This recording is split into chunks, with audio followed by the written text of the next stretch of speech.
6 o'clock, so I just want to make sure I get the heads up. Just a few items of note. I probably should first introduce myself. I'm Christopher Clark, Town Administrator here in the community. I've been here for probably about 5.5 years.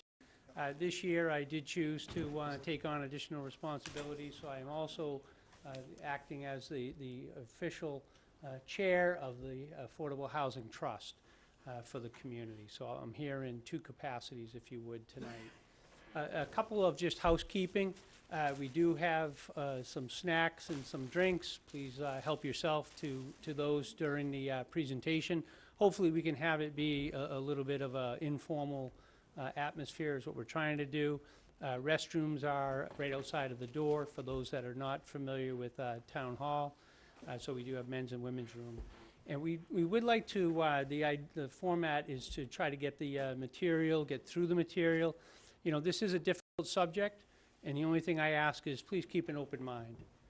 So if you could we'll go through the presentation. The reason for the note cards, if you do think of something, you want to ask a question, and you don't want to interrupt the presenter, then please take a few minutes, write down the question while you're thinking of it. We'll collect them at the end, and we do have about a half an hour set aside for questions at the end. Okay? Is that a fair place to start? And thank you for coming out. It's nice to have a fairly good showing. So I'm actually going to just, let me see here, get us going.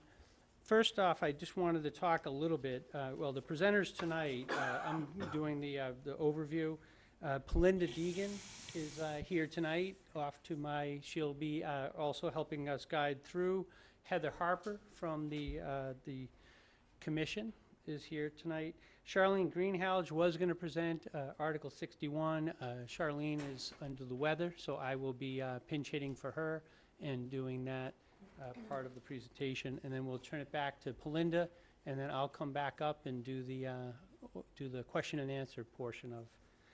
So the purpose of the Affordable Housing Trust, I'm just going to kind of read this. Just the purpose of the trust is to provide a public benefit and a suitable living environment by increasing the access to and the availability of safe and decent affordable housing to Harwich residents, while maintaining the quality of life for all. Additionally, the trust will provide for the creation and preservation of affordable housing in municipalities for the benefit of low to moderate income households. So with that as kind of a quick overview, I'm going to turn it over to Belinda to get us started. And as I indicated, we'll have about an hour's worth of presentation and then a half hour set aside for questions. So we do want the questions and have the interaction. Thank you.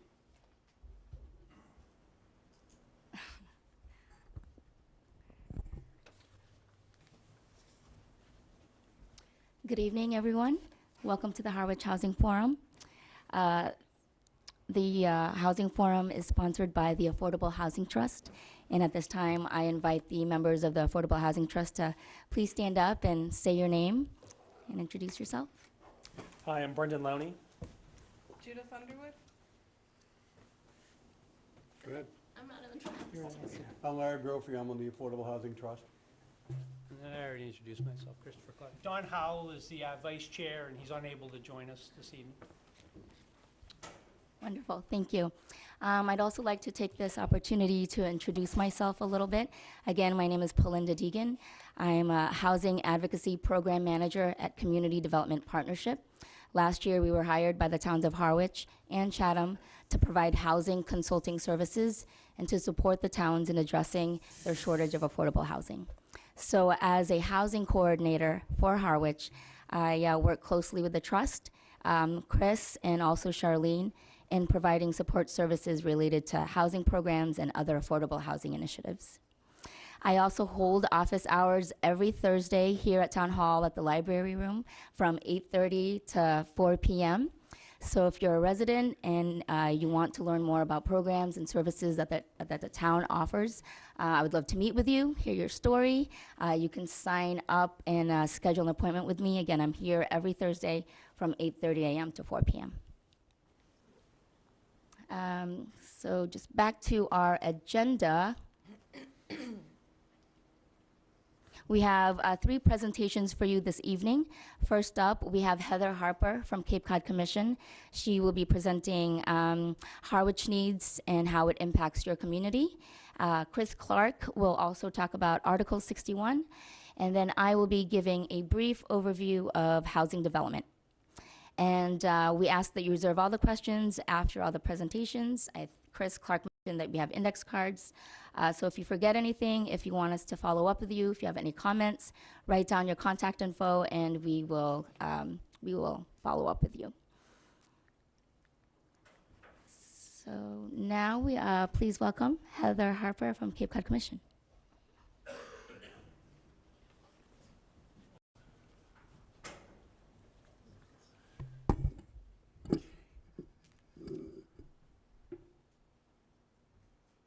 Thank you, Pelinda, and thank you, Chris and Andrea, for having me here. It really is a pleasure to be here.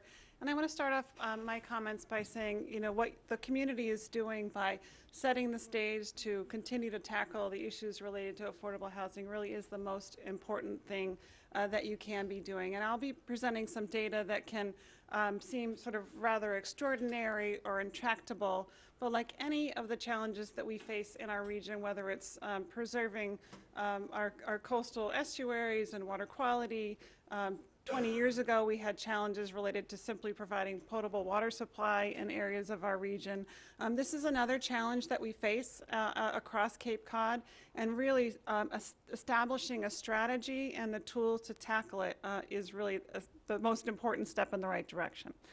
So we set up our conversation really focused on both housing and the economy, because on Cape Cod, it's very difficult to know whether the housing market drives the economy or the economy drives the housing market. And so they're very closely interconnected, and we want to set the stage for a long-term conversation for the community.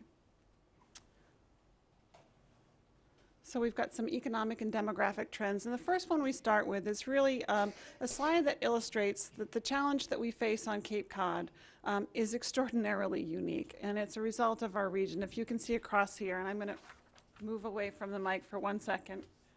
You can see across the top is the size of each of these geographies, and these are geographies from across the East Coast. All of them have very large scale attractions that make them attractive, and then they're coastal communities. And so you can see across those communities, not only are we the smallest by more than a third in most cases, but we also have the highest median age and the highest number of seasonal units, on 149 seasonal units per square mile, compared to the seasonality of other places that you might ordinarily think of as very seasonal places. So when you talk about characterizing some of the challenges related to a seasonal economy, they are unique and more poignant here in this region. And so just to set the stage a little bit, Cape Cod is a region of just a little over 200,000 people. We have 162,000 housing units, 96,000 jobs, and 79% of our property is either developed or protected open space, so leaving very little land left for future development. Town of Harwich, 12,000 people, about 10,000 housing units, about 3,900 jobs, and 70% of your community is protected or developed, so very similar to the Cape in terms of proportion. I'm sorry, I'm normally a mover arounder, and I'm staying at the mic, so apologize if I seem at all awkward. So the town of Harwich, what we did back in 2017, we did a Cape-wide regional housing and economic analysis, and that was a baseline study of the existing economy, as well as a projection of what we might see in the next 10 years if trends continue. So if the economy continues to sustain the current trajectory that it's on, Harwich is expected to see some very modest population growth between now and 2025, about 1.5%. There's also the potential for an increase in employment, and that's about a 4% increase in employment. And I note that that really is reliant on a healthy economy, which also relies on a very healthy housing market, responsive to the needs of the community. And then we do also expect a 3% increase in households. Can anybody take a guess as to why households are increasing at a rate double the rate of population? Fewer people. it's really not a trick question. Household size is declining. So the number of persons in each household is declining nationally and on Cape Cod, which is resulting in the need for a greater number of households to support the families in our region. And so Harwich's population, we do see that 1.5%, which is, as you can see, it's a very, very steady increase in population. It's not a large increase, but a continued stable population for the region. And how is that distributed? And this, of course, many of you will be familiar with the age cohort for Cape Cod. And what this shows you, in the blue is the cohort distribution by age group of the population of Harwich.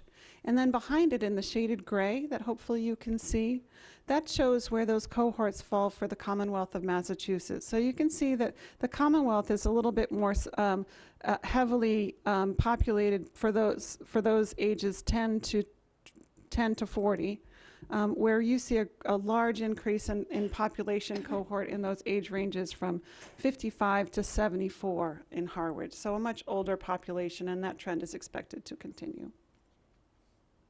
And that really is a driver of the population, the household size changes. As the population ages, household size declines. And this is a little bit of a tricky slide, but this is showing two things. And this is the long view, taking the long view of our economy. The green you can see is the percentage change in jobs from 1990 to 2016.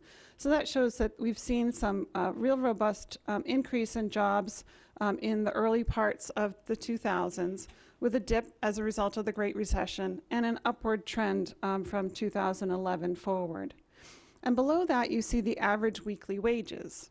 And so there was a moment in time in 1992 where employment growth and wage growth intersected. But since that time, wage growth really has not kept up with employment. So wages are growing at a pace that's slower than the overall employment, suggesting that the types of jobs that are created in our economy are lower wage jobs.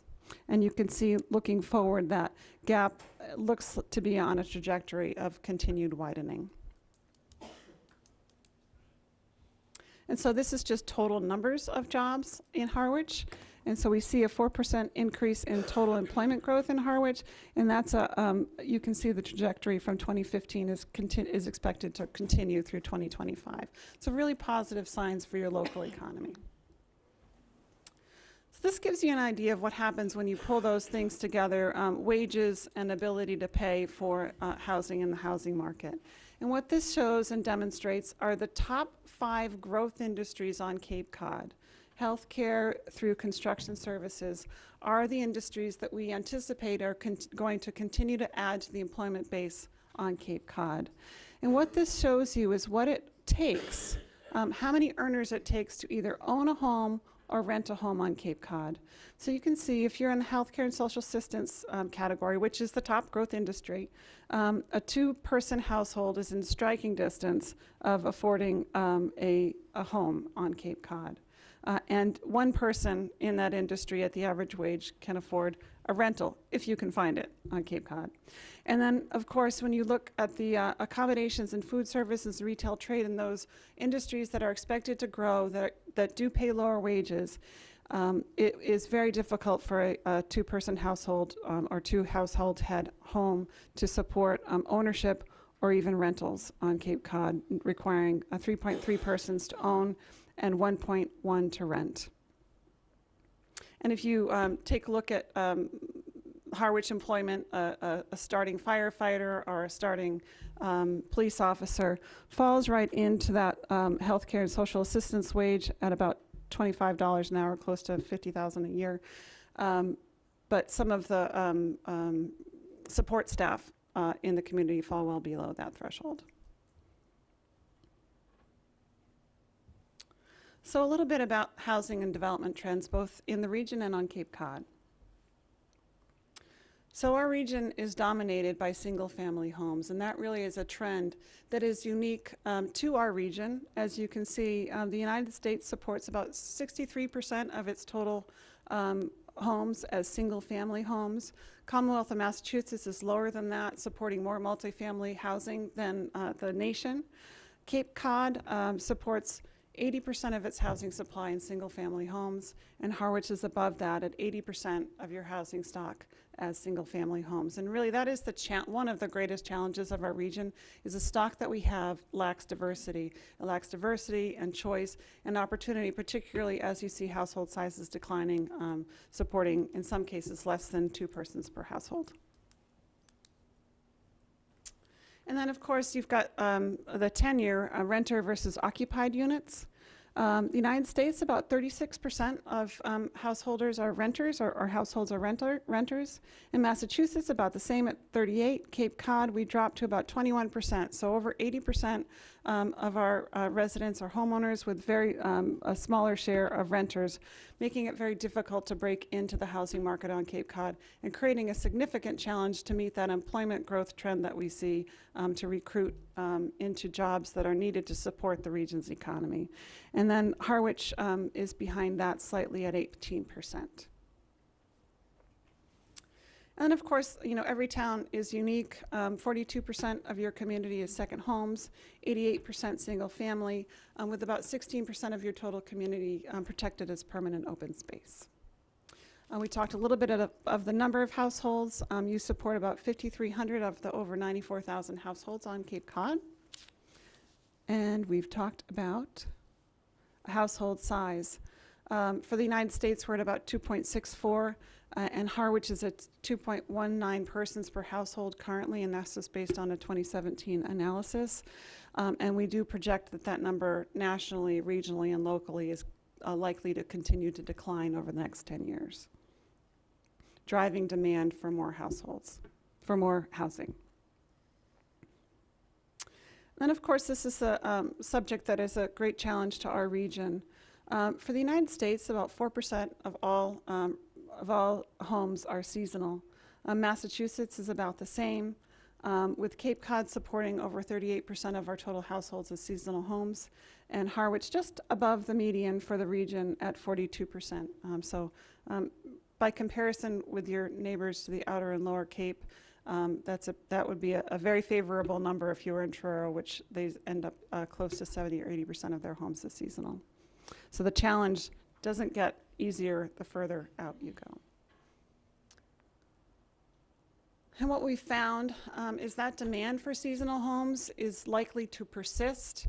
When we took a look at what was happening in the housing market in 2017, we looked back over time and found, as we looked at net new housing units and housing supply, we found that the time period between 2010 and 2015, and this really is a result of the Great Recession, where property values, while they remained relatively stable on Cape Cod, there was a market that was available and attractive to second homeowners who purchased homes on Cape Cod, resulting in a net loss in 3,000 housing units without migration, and a net increase of 5,000 housing units. So a total conversion of over 8,000 housing units in our region that were seasonal or added to that were previously seasonal or added to the seasonal marketplace, which has had an impact on the region's economy. When you put all that together, wages, housing stock, housing availability, tenure, what we end up with is in 2017, there are over 26,000 householders on Cape Cod spending more than 30% of their income on housing. And so that's considered a household that's cost burdened, spending too much of their annual income on housing. And I'm going to dive into that a little bit more. So one way that you measure your success and how you're doing in meeting some of the demands is how well you're meeting the state's goal to provide 10% of your housing supply as affordable to those earning 80% of the median income or less. And Harwich, as you can see on our thermometer for Cape Cod, is at about 5.5%. So you've got, I don't know the exact number, but I know you've got about 300 units to go. So you have a little over 300 on your subsidized housing inventory. And you've got a little over 300 units to go to meet that one benchmark for housing affordability. And there are some others that we'll continue to talk about. So good work, more to do. So when we take a look at the impact of housing stress and what that means to wage earners on Cape Cod, what you see here are the blue dots. Each of them indicate the wages, housing wages that any income group can support. So the lowest and smallest dot represents those who are earning 50% of the median income or less. And then you move up the income scale to the largest dot, which is the 120th percentile.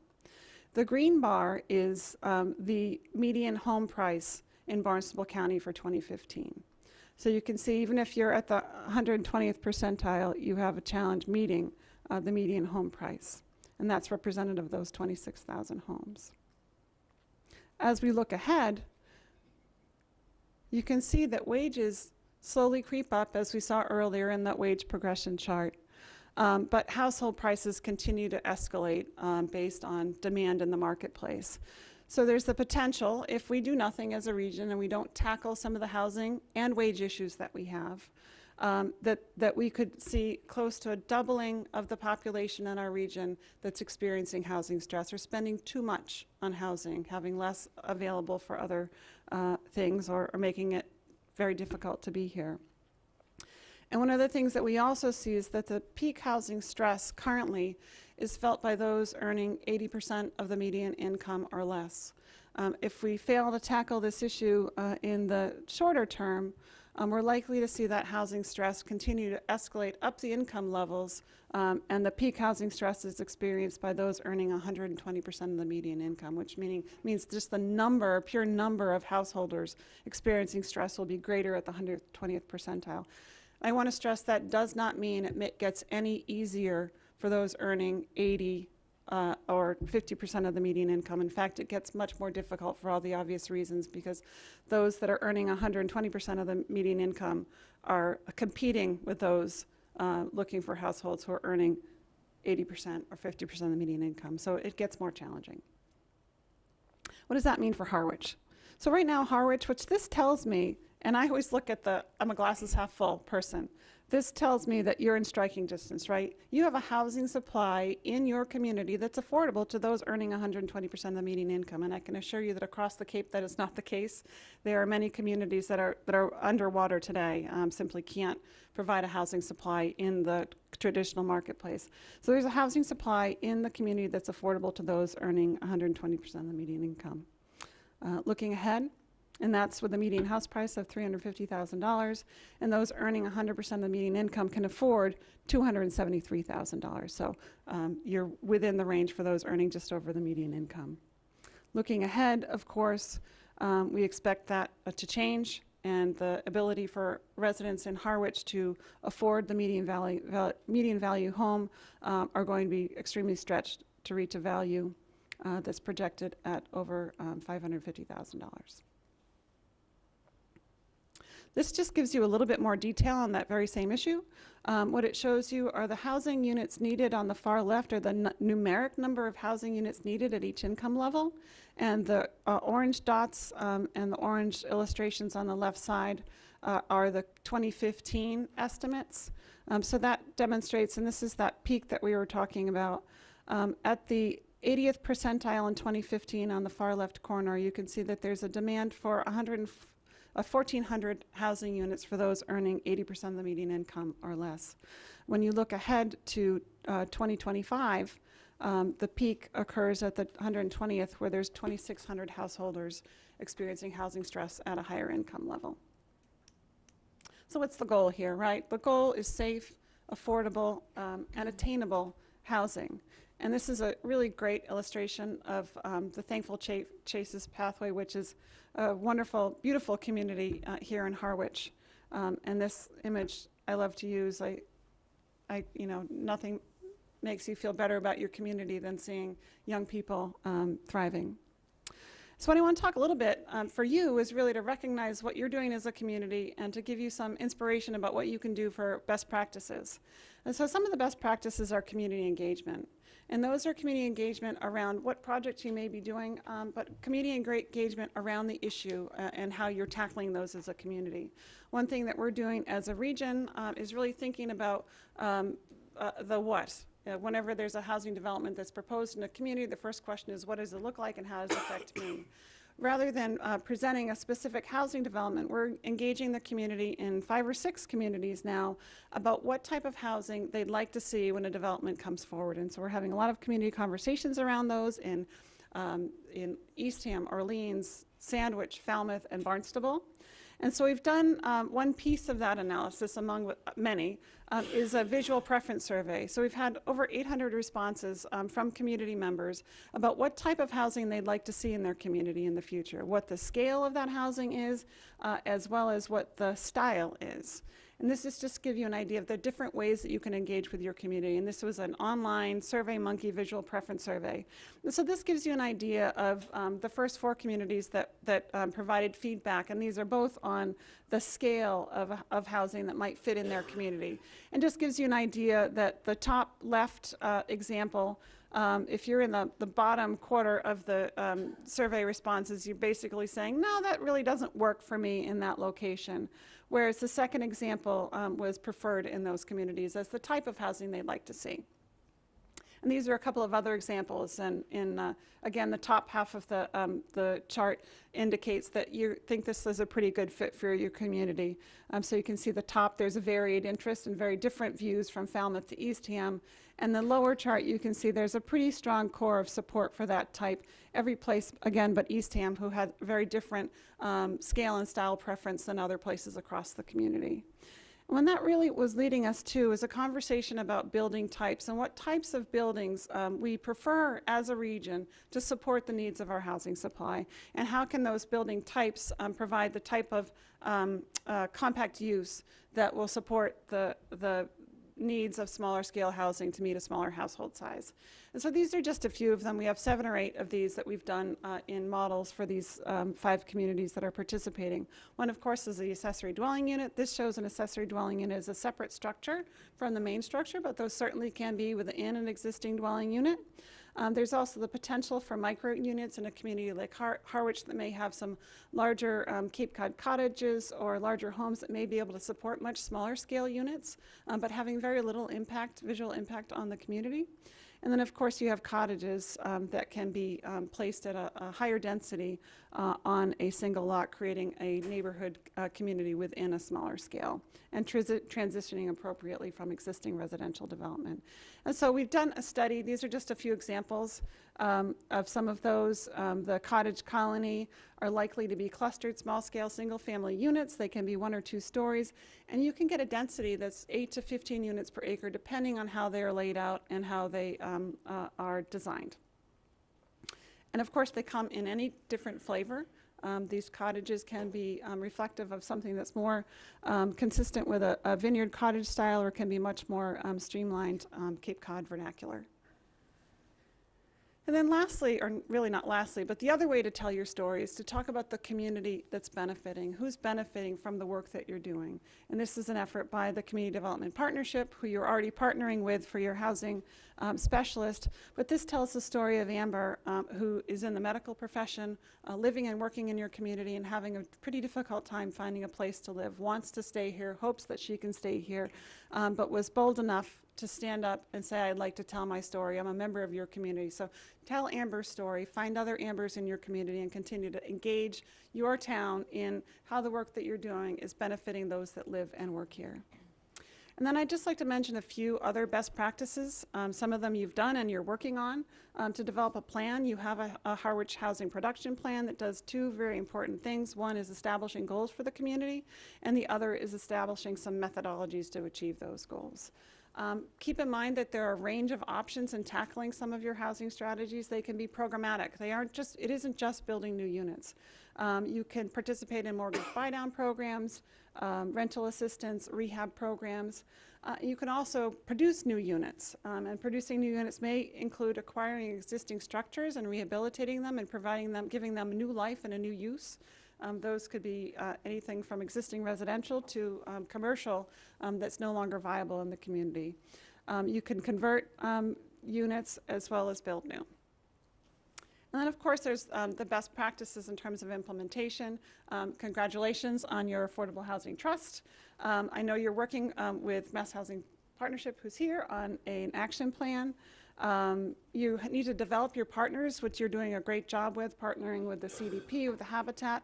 Don't forget the private sector, your major employers, community members that are interested in supporting. Some of your developers have the best information about what's going on in the market and where opportunities may lie for you. And of course, your neighbors, and I mean your municipal neighbors. Some of the things you can continue to do is the site selection and site development process, continue the engagement in doing that, provide staff support, get creative. And here's a creative example from the Housing Assistance Corporation, where they have created 17 units Cape-wide by incentivizing those that had previously been renting their homes as seasonal units. And by providing some additional services around that unit, they've convinced them with a very small contribution of $1,000 a year to convert their seasonal rental into a year-round rental. And so that's had some modest success, and I don't know where else you can build 17 or create 17 units of affordable housing for $17,000. It's a pretty good program. And last, I want to leave you with the thought of persistence. And really where I started is this is a very challenging problem. It is a regional problem. You are one community in a regional housing market. This problem was not created by the town of Harwich or the town of Barnstable. It was the result of 15 separate communities making 15 separate decisions about land use and a long-term vision for housing supply. And it's going to take some time to unfurl. So be persistent, stick with it, and make develop practices that you can sustain. So I know that was a little bit long, but that gives you an idea of the background of the Harwich economy and housing market.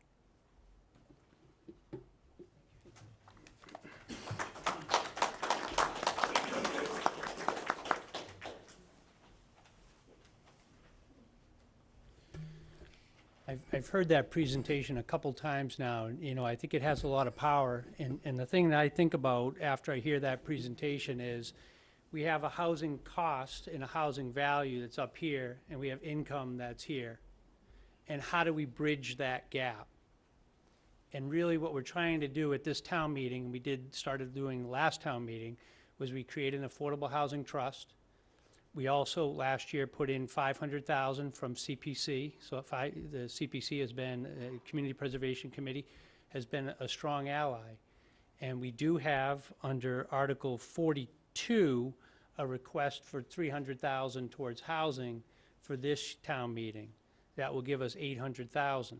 So again, how do we close the gap? Two approaches that we're looking at for this year. So by having $800,000, what we will do is do a request for proposals, which is a competitive process. We will try to find partners in the private sector to partner up with that will help to take the money that we have and basically buy down and build the housing.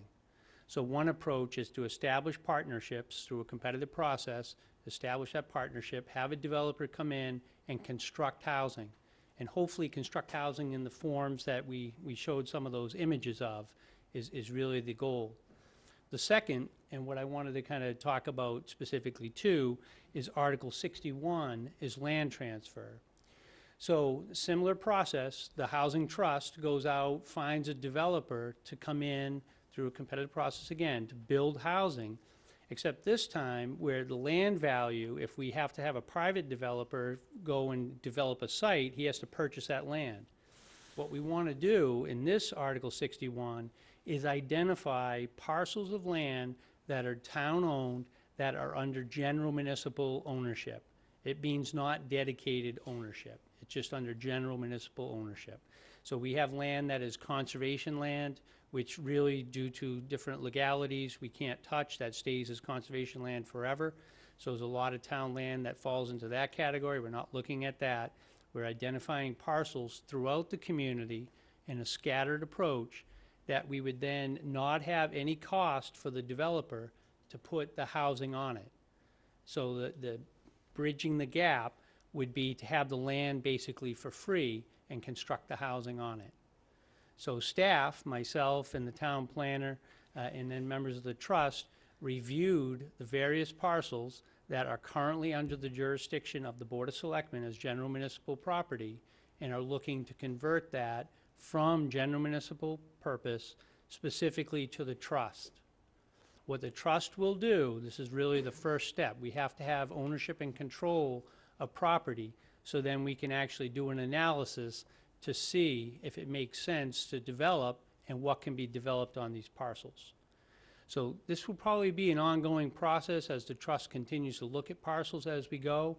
The ones that we've identified for this year's town meeting, I like to say are kind of low-hanging fruit, things that we were able to identify fairly early. And we definitely took an approach where we wanted to have a scattered approach throughout. So with that as a little bit of an overview, Article 61 on land transfer, and people may say, well, why do you have to have town meeting votes, a 2/3 vote? Everything in Massachusetts has a law that's attached to it. So if you want to change the purpose, you have to have a town meeting vote to change that purpose. So the purpose of this article is to change it from general municipal use to the Affordable Housing Trust. So the first one that we have is right here on Oak Street, right outside. This is close to the golf course. I think one thing in terms of developing property, the town does need to follow certain rules and regulations. We cannot fill in wetlands. That's not something that we're able to do as part of this process, so we are subject to some of the controls that exist in the housing industry. So on Oak Street, which is right here up by the entrance to Cranberry Valley, this is lot B1A, which I believe is the northern lot, is 1.58 acres. Lot B1B is 1.32. There is an isolated wetlands on this, so any construction that needed to be done on this site would have to avoid the wetlands. We have to make sure that we avoid the wetlands. And as you can see, we did try to select properties too that are outside of Zone 2. Zone 2 is the designation that we have for the zone of influence on a drinking water well, so we wanted to make sure we avoided those to the best of our ability. So on this one, it does avoid that. And as the last point here, any development on these properties will have to meet the state wetlands protection regulation. So Oak Street, up here in the Harwich Center area, by the school. I would say, I'm now a resident of town, which is really nice to say since October. You know, in driving this area, I think there are a lot of homes, so I think this area would be kind of consistent with the neighborhood that already exists in that area. The second site that we have is Depot Street, which is out in North Harwich. This is 43,000 square feet. Not located in a Zone 2, so again, it's kind of an area that would be buildable, if you would. It does have, as the image shows to the south, the crosshatch area. There are some wetlands. Just for frame of reference, Main Street and Depot Street, I believe that lot 621 is a church. So if you're familiar with that, I think across the street, 610 is a cemetery. And again, all these sites are already under the care and custody of the Board of Selectmen of the town of Harwich. The next site is the Depot Road in East Harwich, 5 parcels.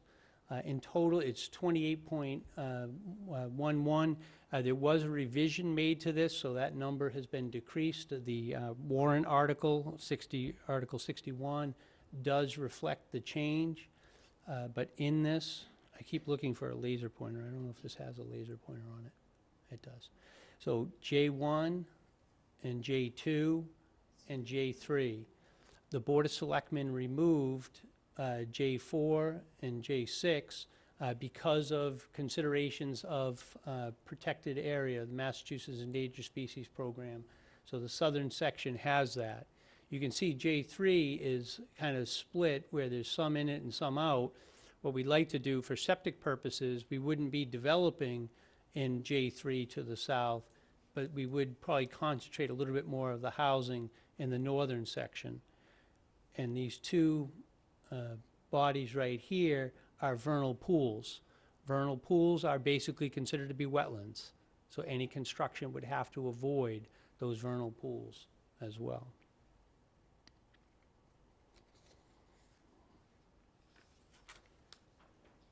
The next one is one that I'll give some credit to the chair for, or the former chair, Mr. McCaskill, of coming up with this, where we have a house that's right next door, Albro House. Its official location is 728 Main Street. It currently houses the youth counselor. One of the things, it was a house, and the thought was, why not convert it back into a house? Actually put the bathroom upstairs. There's 2 bathrooms in it already. It just needs to have a shower installed upstairs. It does have a shared septic system with Town Hall and the parking lot. One of the things that we would probably wind up leasing this property, because when the town acquired it, as you can see in this illustration, about 1/3 of our parking for Town Hall is actually affiliated with the Albro House. So we would do a lease arrangement on that, because we wouldn't want to lose the parking for Town Hall.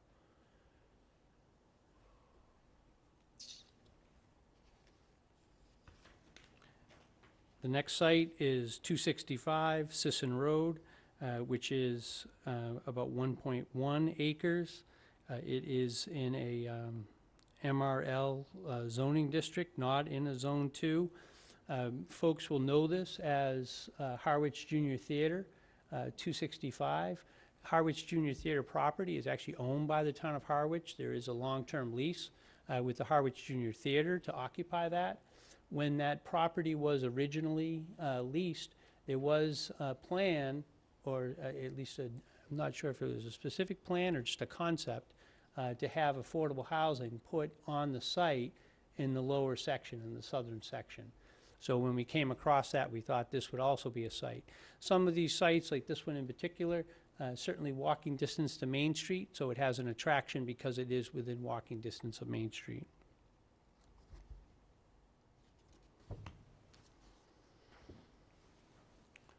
So those are the sites that are under consideration by the town meeting warrant. What I'd like to do is now turn it back to Pelinda to have her go over the process that will follow if town meeting votes favorably on these articles. Thank you.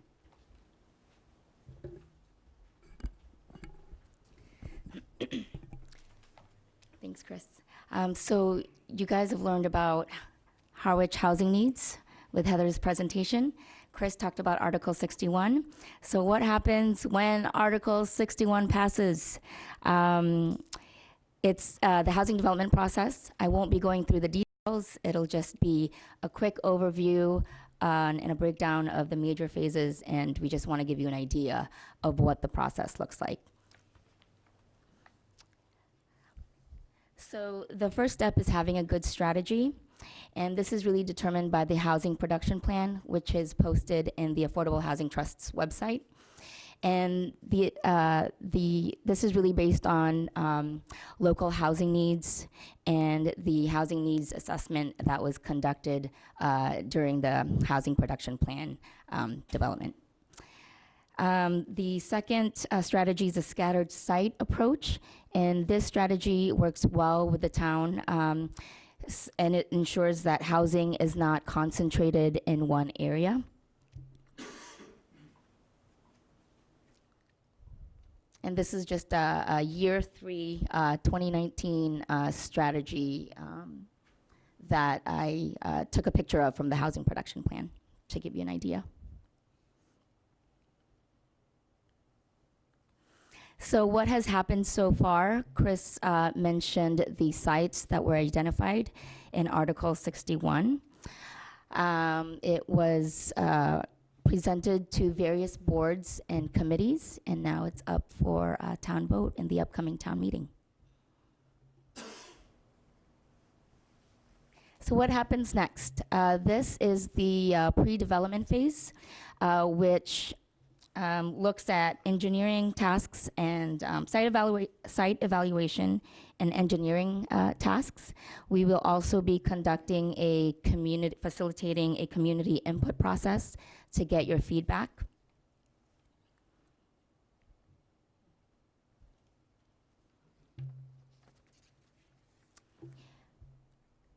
And the next step is request for proposals. So this is the step and where the town finds a developer.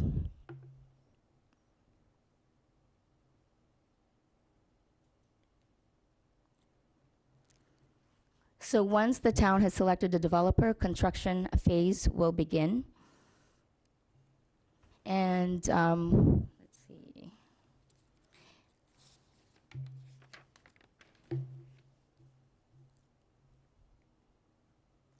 The next step is occupancy and ongoing operations. Typically, the town doesn't really get involved with this.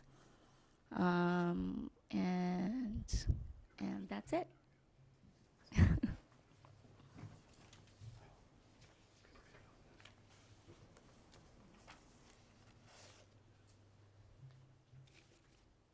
We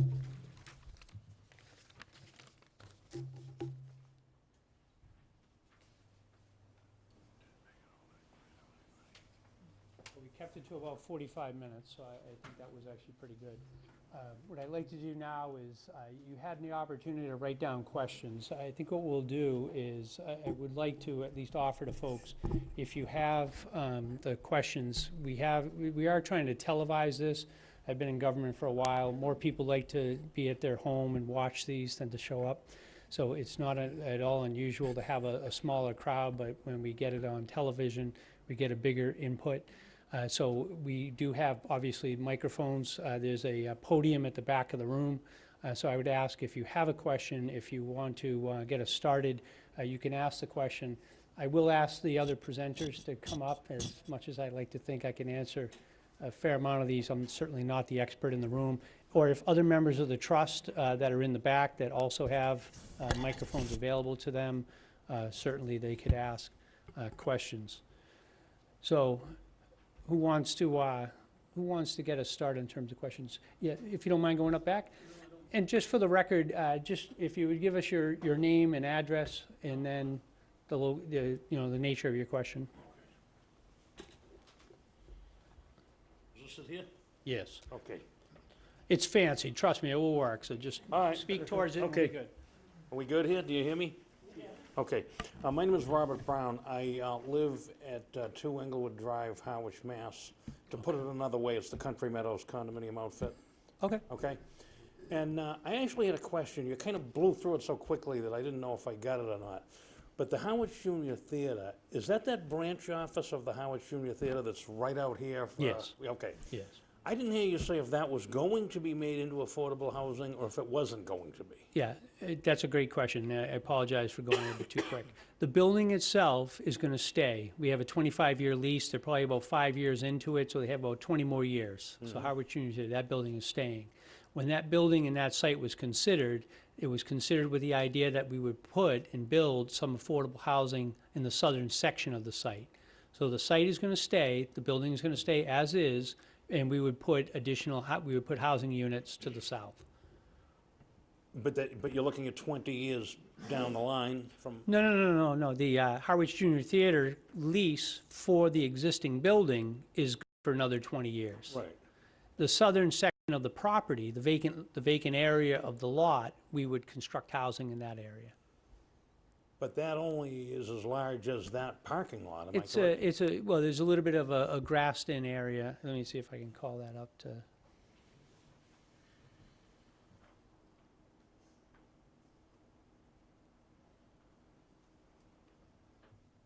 So the parking lot is right here. The ownership includes all this backland. Okay, now, I have a vested interest in this. Now, as much as I appreciate the concerns for affordable housing, it's certainly obviously a consideration. But what I have a vested interest in this is that owning a condominium in that condominium concern, and it's probably my largest investment. How is it going to improve the value, and how would it not be destructive to the value of my condominium if the woods were cut out and Section 8 housing were to go up, which might discourage prospective buyers from buying a condominium? Had they, if in other words, if had I sold it 10 months ago, I probably would have realized more money for it than I would realize for it right now, knowing that it's going to be changed into an Affordable Housing Act, which some people view as the possibility of being detrimental to a property owner close by, because it's going to be more persons and more traffic and more cars and more everything. So that's my concern. My concern is that what, you know, that is why I'm here, because I'm afraid of what it could be damaging to the value of my condominium, you know? Yeah, I know there's several experts that are in the room. You know, to my knowledge, when you have affordable housing that goes up into an area, you know, it's not a safe assumption to say that you're going to drop the neighborhood values. Far from it. So there's a few folks, so let me recognize. And this is on. Yes, it's on. I'm Shelley Garion, and I work at the Mass Housing Partnership, MHP. We're a quasi-state agency. We work in communities all across the state, helping to support affordable housing. We also we finance affordable housing development. And there have been many, many studies that if the development is well maintained, which is what we all strive for, that it doesn't have a negative impact on property values. And in many cases, it actually helps to improve property values because it can improve the condition of areas, and it can bring in more people and make it a more desirable place. But what body of persons would be overseeing this and making sure that the properties are well maintained and cared about and everything? What So generally, there's a developer and then a property management company, depending on the project. Okay. Larry? My name is Larry Brophy, I'm on the Affordable Housing Trust.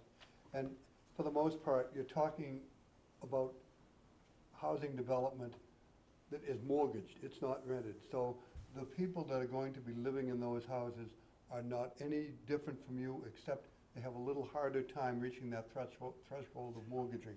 The housing value hardly ever goes down. If not, it will go up. So the persons living in these places will not be renting them, they will No. be purchasing them at a discounted rate? But it's Correct. prorated by who? Who is it that's gonna be funding the balance of this outfit that, It could well be, we don't know now, but it could well be the town, because we, as Chris mentioned, have $800,000 to work with. you Is know? And all just the to- housing going to be Just homeownership, or is it? to be clear, there is going to be rental units, and there is going to be home ownership. So the approach will be a twofold approach, and it really depends upon who we partner up with when we do the bid process, in terms of when we do the feasibility study, what makes sense in an area. You know, quite honestly, this area may be small enough where, you know, it would be almost like a Habitat for Humanity building, you know, would be more of a vendor that may select this because of the smallness of the site. So that may be home ownership. If somebody comes in, a professional developer comes in, we just saw one last week over in Yarmouth, that there's a professional development company that would then manage, and they make sure that people hit the income requirements, and it's actively managed. And some of these sites, there's over 300 sites already in town that have affordable housing. So there's already here, and it doesn't have a detrimental impact. I see Richard Waystack kind of chomping at the bit behind you just to answer. He's on the Board of Assessors, so I thought he could add to the equation, that's all. I also have a vested interest. I own in the building right below, Building C, which is to the right of Country Meadows there. And those two buildings right next door house 16 units.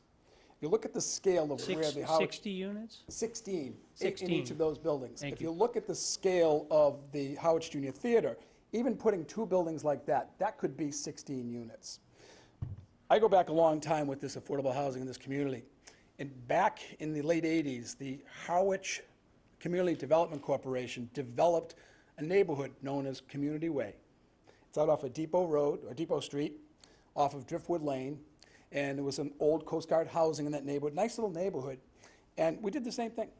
The town gave up some land, we hired a developer, and we built 8 houses in that neighborhood. Named it Community Way because it was a community project that was done.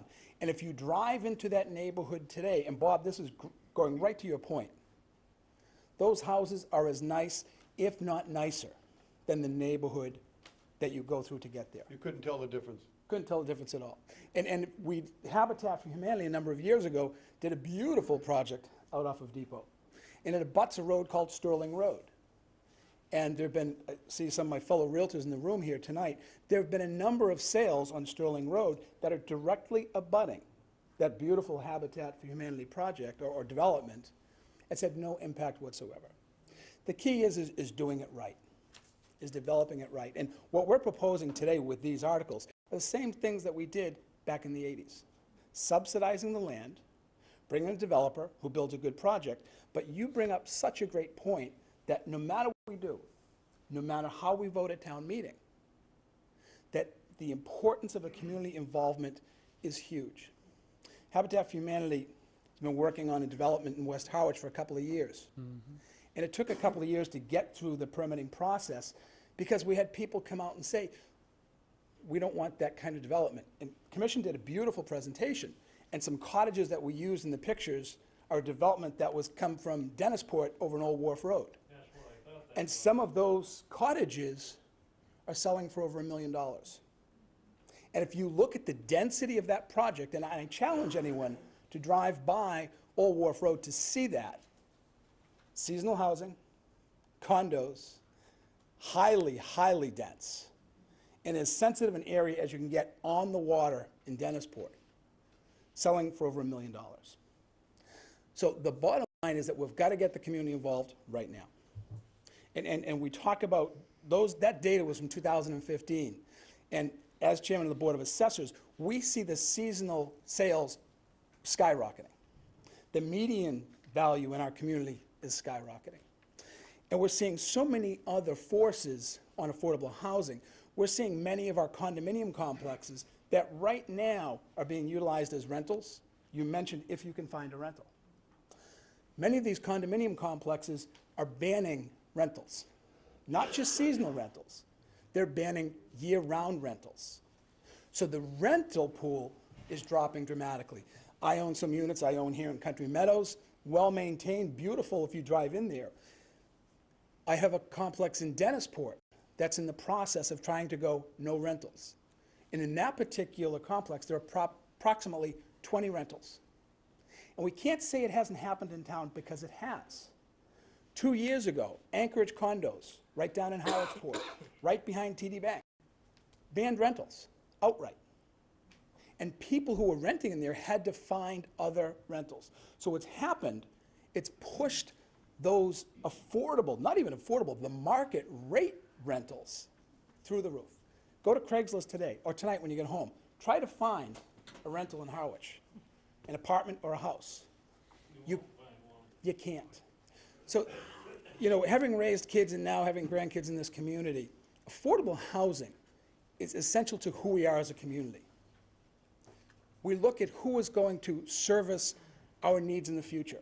Drive down Route 6 every morning between 5 a.m. and 9 a.m. and count the box trucks and the pickups and the service vehicles coming from off Cape to come down and service the needs of the customers here in the Cape because people can't find a place. We heard what happened to Nantucket. We know the people who are flying over every day to work for the day because they can't live there.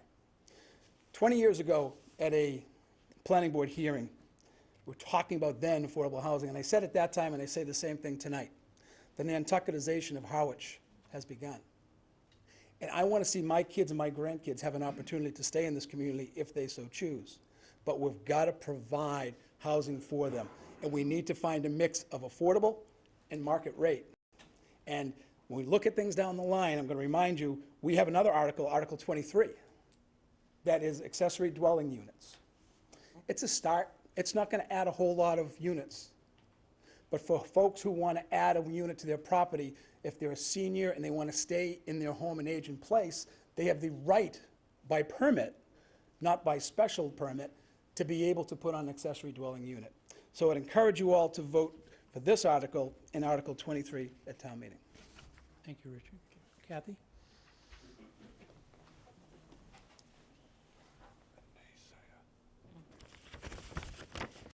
My name is Kathy Green. I live on Route 28 in East Harwich. I'm actually here tonight to speak on behalf of the Real Estate and Open Space Committee. We actually prepared a statement with a map. Would we be allowed to hand that out? Sure. Okay. Some of my committee members will hand that out and I'll talk.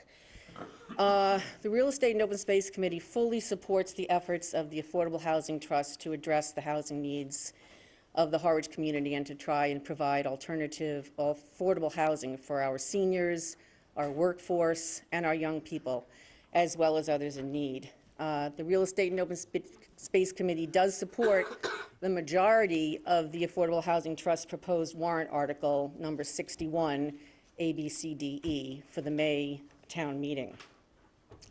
But in a Real Estate and Open Space Committee meeting on February 15th, by unanimous vote, we did not support the use of parcel J3, which is the large parcel on Zero Depot Road of those 5 parcels.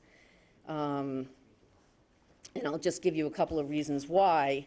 J3 is located in a state-designated wellhead protection area, which is known as Zone 2, for public water supply wells in both Harwich and Chatham. J3 is located in a state-designated Biomap 2 core habitat, which the state defines as important to conserve. J3 is located in a state-designated priority habitat for rare species. This is based on the known geographical extent of habitat for state-listed rare species, both plants and animals. And J3 has 2 certified vernal pools. These are seasonal pools of water that provide habitat for certain plants and animals. Map 63 parcel J3 is an environmentally sensitive parcel. The Real Estate and Open Space Committee respectfully asks for more time to work with the Affordable Housing Trust and the Conservation Commission to balance natural resource protection with potential housing development. Therefore, we ask that map 63 parcel J3 be removed from the warrant article. Organizationally, we can't do that. The warrant's already been published. The motion could be restricted, though, as the motion gets finalized. The Board of Selectmen has already weighed in on this. They actually did say to keep it to the northern section of it. I believe we had that in the warrant article. So I think it may have been a little bit of misinterpretation that the Real Estate and Open Space Committee's comments were taken into account, and that's why the northern section of the parcel was being used. What we were hoping to accomplish is for septic purposes to at least count the southern section, not develop the southern section, so we could get the housing in there. So I think that by taking J3 out in its entirety, you're now really condensing the site down to a very small footprint. Yeah, But certainly, you know, as the trust would have to discuss that, as a trust, the selectmen would have to discuss as the board, and then obviously Finance Committee. And town meeting is Monday, so Right. we don't have a lot of time. We just don't really feel like there's enough protections, you know, for this property. The warrant, you know, article is pretty vague, and my understanding is that if a 40B development goes in, the restrictions are eased, to say the least. And so we don't feel like we can support it on town meeting floor as it's written. Okay. Okay, and I just have one additional question. Yep.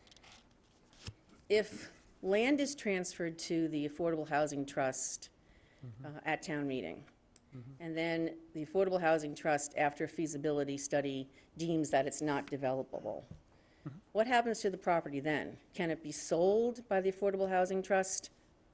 I think if it's, And are the purposes just open, or are they designated for something in particular? I think in behalf of I'll speak for myself, because I don't think the trust has had a full discussion on this, but I think if we were to have a feasibility study done, if the feasibility came back and said the site's not developable, then most likely that would lead it to being conservation land, and then the trust would recommend it back to town meeting for conservation purposes.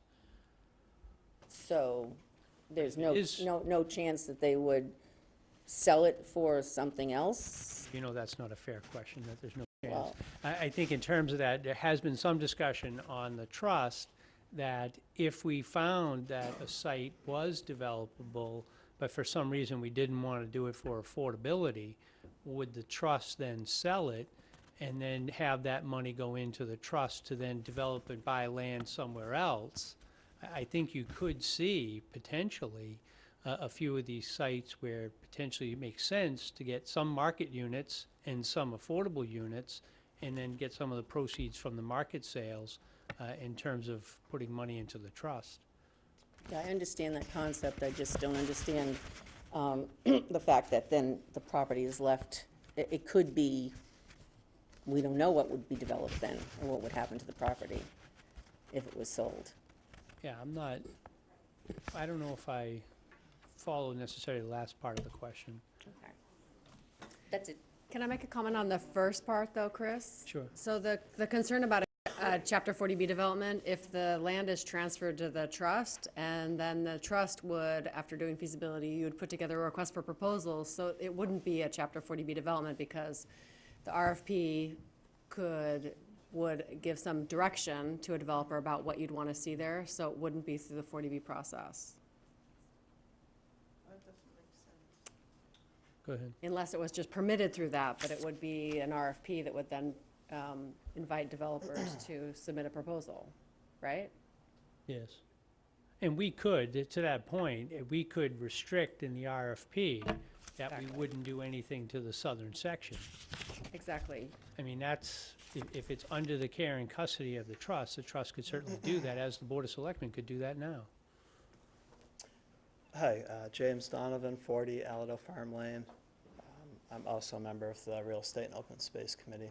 I just wanted to clarify, because we all want to vote for the article other than the J3 issue. So we were hoping to find some consensus tonight and maybe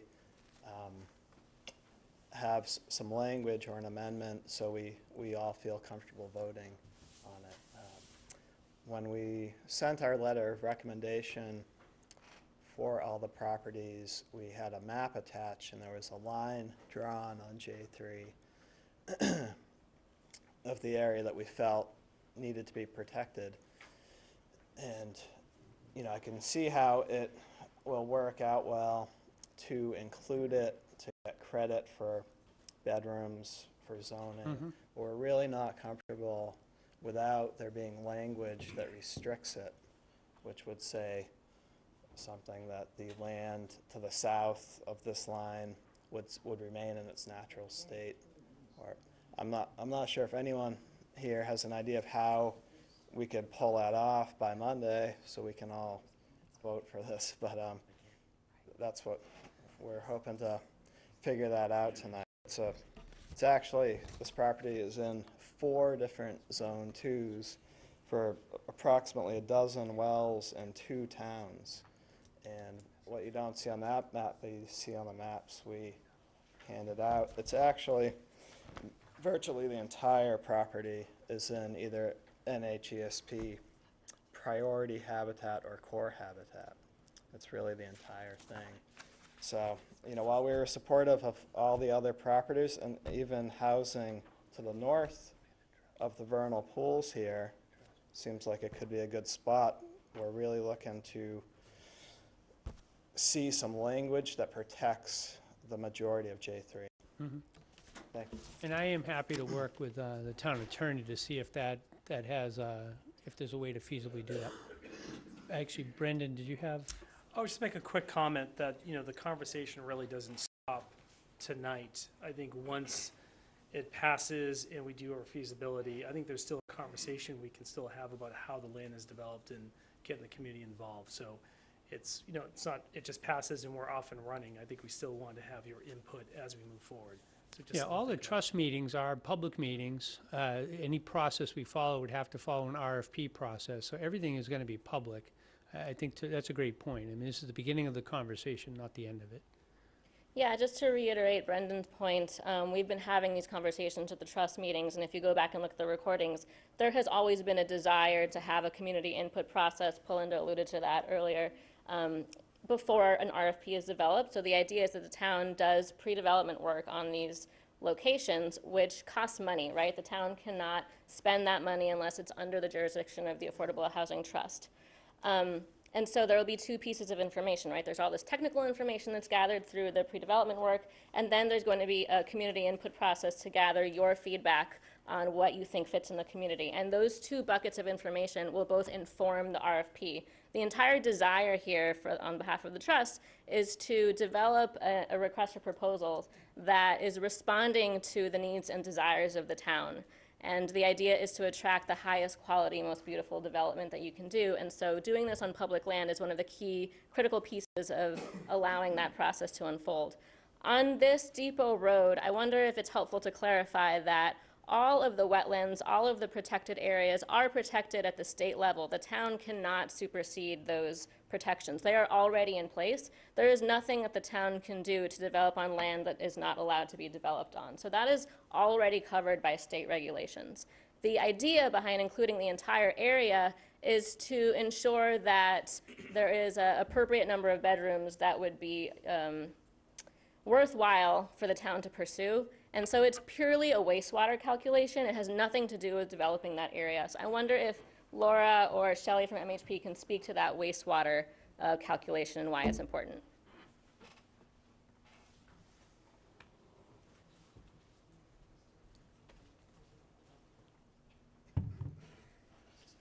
Hello, my name's Laura Schufelt. I'm the Assistant Director of Community Assistance from MHP.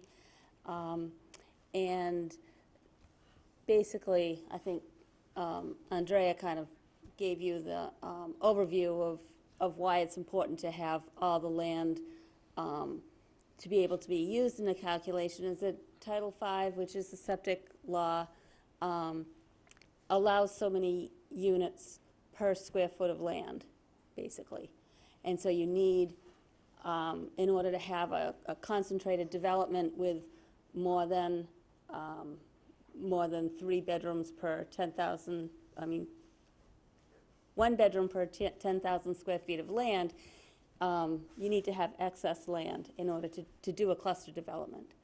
So if you were restricting, taking the bottom part of J3 out of the calculation, then you'd only be able to put a small amount of units on this land. You couldn't cluster, and so it probably would not be financially feasible to do. So. Thank you.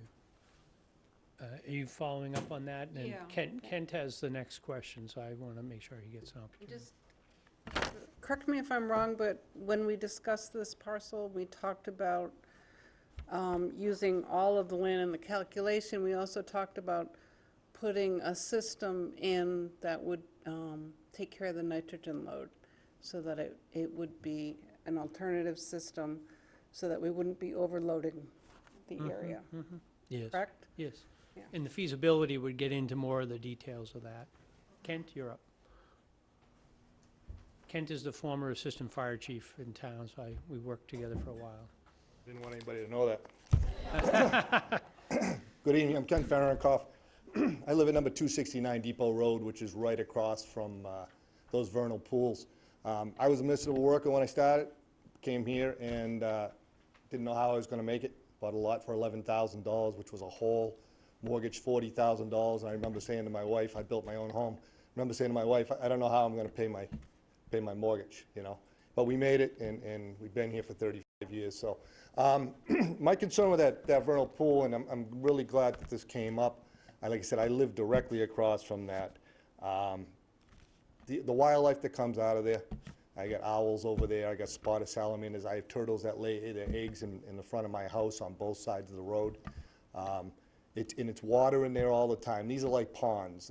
I've seen vernal pools that dry up, they become a mud hole. These have water in them year round. So I'm glad we're addressing that concern. That's my biggest concern. I'm in favor of affordable housing. I've been very involved in a project down in Eastham with affordable housing.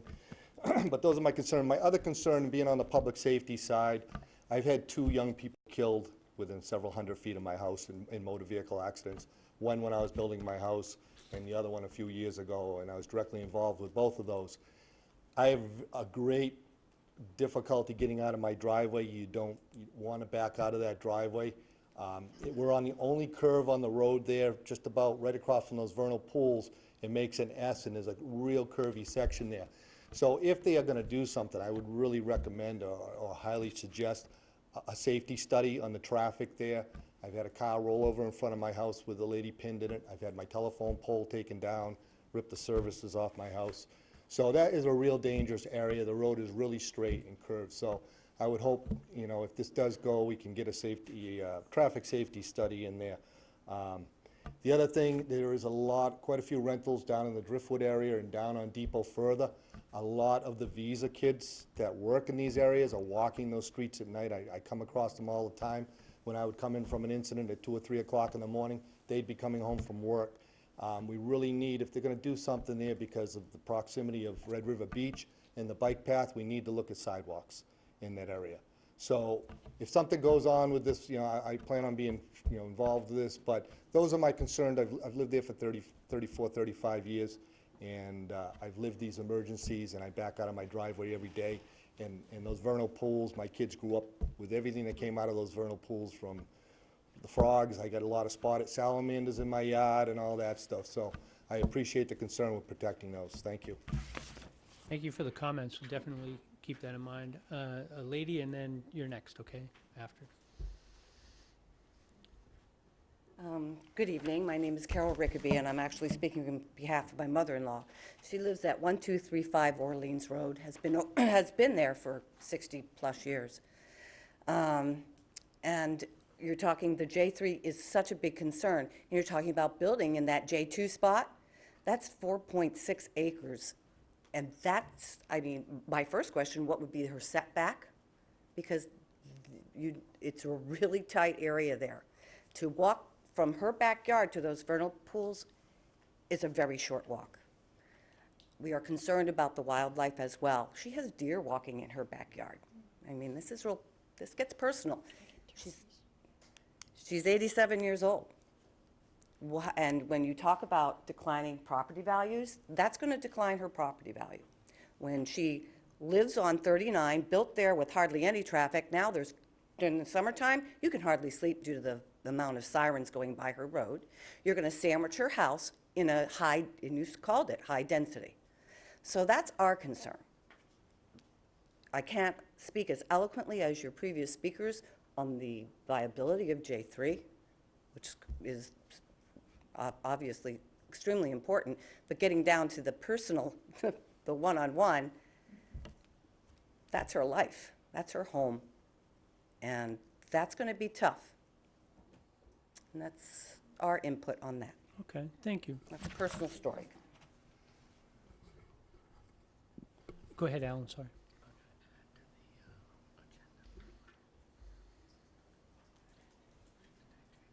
Alan Hall, North Harwich.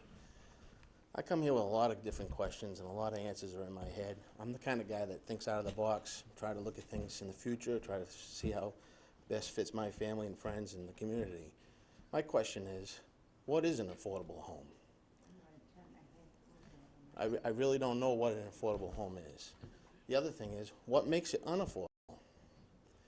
I can tell you from my own personal experiences, I built 2 houses in this town, one in 2001 and one in 2015-16. First one was about 3,000 square feet. The second one, 1,700 square feet. I downsized to make it so I can afford it. However, it cost me twice as much 2 years ago to build a house smaller than the one I built in 2001. The building code, I think we need to look at our rules and regulations. That is putting a burden on people coming here, trying to do their job, trying to make a living, trying to survive. Everybody in this room wants a balance. Everybody has their wants and needs. Everybody has their concerns, completely understood and respect it. But we really need to look at what's causing the unaffordableness in this town and on Cape Cod. Too many rules. My great-grandfather was building inspector in the town of Dennis in 1950 through 70s. Used to go to his house to get a building permit. The houses are still standing, they're still erect. He would ask you 3 questions. You got a good piece of land? You're gonna put a good foundation and a solid house. Okay, $5. Good luck. We don't have that anymore. Yeah, and I don't think that's coming back either. Well, it's the I'm not trying to be flip, it's the just the real, reality. that's the elephant in the room, because we're worried about wastewater, we're worried about build-out, we're worried about all these things, and it puts burdens on young people in this town to buy a piece of land. The lands are far and few in between because of restrictions. You have vernal pool conservation. Conservation has gone from 0 to 50, no disturb.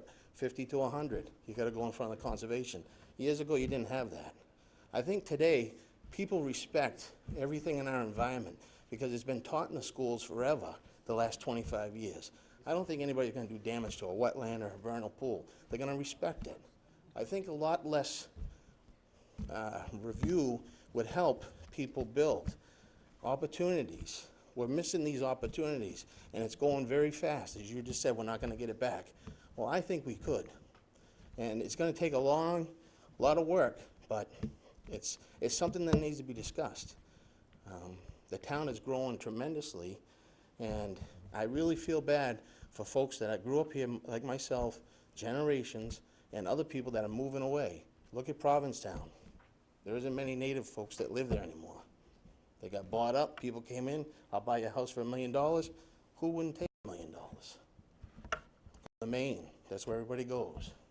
So it's just some of those things. And those are the questions that I have. What makes it unaffordable? That's where I think we need to look at. You know, the town giving up valuable land that we have on the rolls. It's nice, but the town had a future vision for what purpose? I don't know if it was for building housing, but I think it's a great, it's something that we need here to keep the people here in the workforce. But I really want to go back to what makes it unaffordable. That's our biggest problem. And that's all I have to say. Thank you. Larry, I saw you're good. I just think, you know, I started in this business in 1990, and, you know, I've seen the building code and what you see that happens in government, and for better or for worse, you know, the building codes came in, they put sprinklers in buildings to keep people safe, added cost. They made buildings so they were hurricane proof.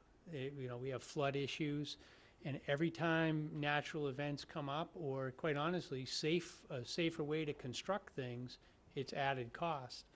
So in some ways, yes, it's added cost, but it's also added safety in terms of the building. It's state building code, so we have very little jurisdiction over that, quite honestly. That's a question for the legislature. I would just say I'll share a story. I had an employee who worked for me, and he left to go out to Central Mass. And he didn't live in Harwich, he lived in a neighboring town. And he asked me, he goes, would you look at my house? I'm interested in having you buy my house. So I went over and I looked at it. I had firsthand knowledge of what his house was like. Beautiful house. He had a person that was from Chatham that was in their affordable housing program to save up money to buy the house. They came in, and he was under serious consideration for them to buy that house for $20,000 less. The night that, I think it was actually Christmas Eve, he got an offer from somebody out in Colorado that sent their bank statement that had $5 million in their checking account and wrote a check for cash for him. And if we think that families who are scraping together what they can scrape together to put a viable proposal in are going to be able to compete in that environment, it's unrealistic. And what this is doing is this is trying to create an equity solution by having the town do land. This isn't easy, folks. It's not easy because we're up against capitalism, but the land and contributing money to the partnerships to try to get to 10%. Not talking about 50%, not talking about big numbers, 10%, 5.5 now. So it's a challenge, but I just want to at least share a couple of those observations. I think, Mr. Chairman, to answer Mr. Hall somewhat, I don't know that it might take more than 2 beers to answer the whole question. But I think what you're looking at now is the town is trying to make the affordability gap a little more affordable for the people that can't quite make it, that have a difficult time getting a mortgage or getting together the down payment or meeting the extremely high price. We'd like to see if we can do something with the cost of the building itself, the process, and how you get to the end result. And I think to answer anybody in the room that's concerned about people that will move into affordable units, people that get a mortgage are more than happy to do their absolute best, probably just like the first $1 million home that you built. But I think, you know, it really drives it home when the affordability numbers in Boston are somewhere around $112,000 for a family of 4. That's pretty difficult to make for a lot of people. But the answer is, I think the town is trying its best with what they have to produce more affordable units in town for people to stay in town. Go ahead. Yeah, James Donovan, just a quick follow-up on the J3 parcel. So again, I think it's really important to get this figured out before town meeting, so these votes do pass and we get some things rolling with affordable housing.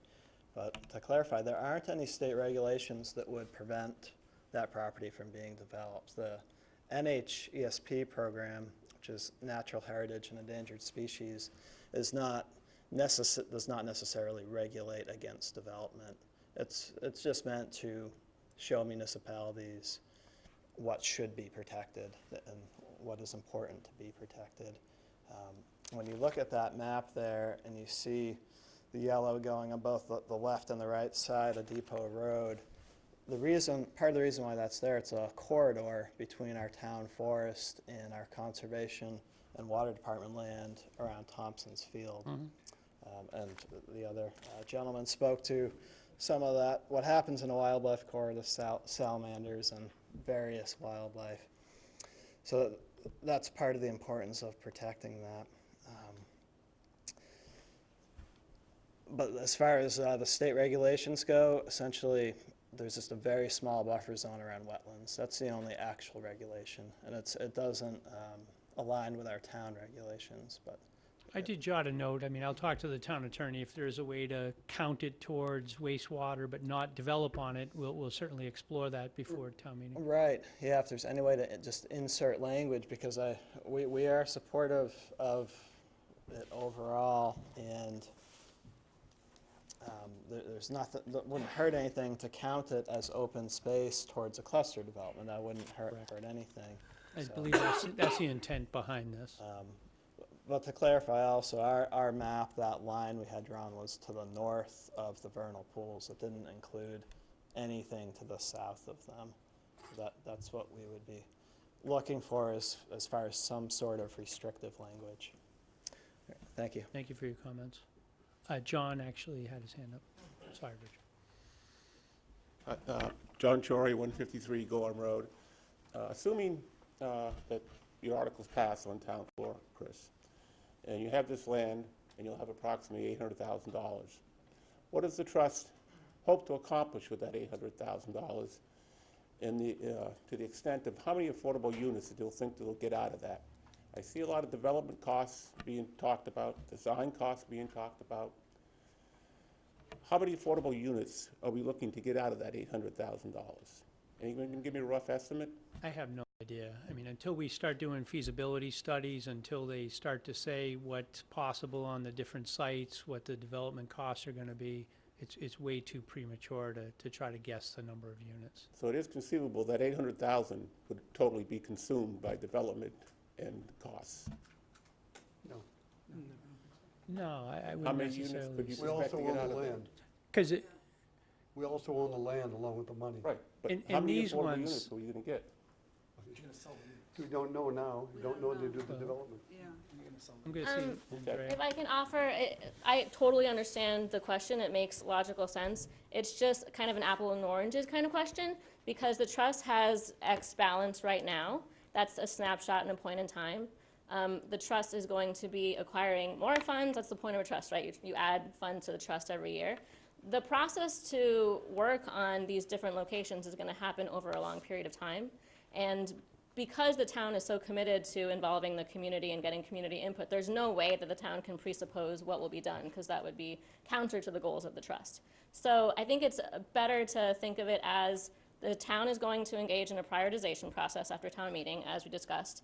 That's something that we're going to be doing together with MHP, using some expertise, and decide on a reasonable approach moving forward based on the funds that are available, and then have some kind of long-term strategy to deal with the other locations. And over that time, the trust fund balance will change. They're exclusive of each other. Well, I'm just curious of how many affordable housing units you have, that's all. Yeah, people always want to know what's it going to look like and It's how not many that, units yeah, will it's there not be. that simple of a calculation until the Oh, yeah, we just don't feasibility know study yet. is done, John, quite honestly. Richard, and then just to alert people, we are at just about coming up on 7:30. So if you have additional questions and you wrote them down, maybe you can turn them into Belinda, or maybe you can go around and collect them. So we will look at those and take those questions into account as we move forward. But if you didn't get a chance to ask a question and you want us to consider it, we will definitely do that. Richard? This is such deja vu for me, going back to the 80s when we did Community Way the first time that we took a piece of town land to do this. I think tonight's a great microcosm of community working together. There are some concerns for our friends at the Real Estate and Open Space Committee, and they can probably be addressed. We've heard from neighbors. There is a way to amend an article on town meeting floor, but it's got to be reasonable. And I think the bottom line when we're talking this whole process, and it's going to be a process, is for the community to get together and compromise. Do we need affordable housing? We have to understand that to begin with. Is there a need for affordable housing in our community? If we don't understand that going in, a lot of this is for naught. But getting together as a community, looking at compromise, addressing your needs and your concerns, protecting certain areas, but allowing the calculations to come in so that we can make the appropriate amount of units to make it worthwhile. We've done this before, and I beg people, and then before town meeting, take a drive down Community Way. Look back at what we did in the 80s. And we started with 8 people in a room. Everyone threw $20 in the hat to engage Marty Moran, who was then the town engineer, to help us come up with a open space subdivision. Those houses are there today. And it will answer a lot of questions about what will it look like. Mr. Brown, how's it going to impact my value? And suffice it to say, from my standpoint as chairman of the Board of Assessors, it hasn't. It's actually enhanced that neighborhood. But I think tonight and town meeting will be a great opportunity for people to come together respectfully, hear each other's opinions, and come together for a common goal to address the affordable housing issues in our community. Thank you. Thank you for those comments. One thing I'd like to kind of leave with is, you know, I'm the town administrator and obviously put together the budget to make sure we have a budget that's balanced. And one thing that really struck me this year is I had close discussions, as I do each year, with the school superintendent. And, you know, we talked a little bit about what is a community. And the reality is that Harwich, we're down to, I think, 52 or 53% of our housing stock is year-round. Chatham is down to 38% of their housing stock is year-round. Eastham, which is a number that really stuck in my mind that I saw on the same chart, 24%. When do we lose the continuity of community? And if we think that it's going to fix itself, it's not. So something has to be done, and we're going to do as respectfully as we can to try to move this forward. So on behalf of hopefully the other trust members, if anyone has anything they'd like to add, more than happy to entertain that at this point. Otherwise, I appreciate very much your time and your attention to this matter. And let's consider it the beginning of the discussion, certainly not the end of it. So thank you for your attendance tonight. And please take the cookies and whatever else you want, because otherwise I have to bring it home. Thank you.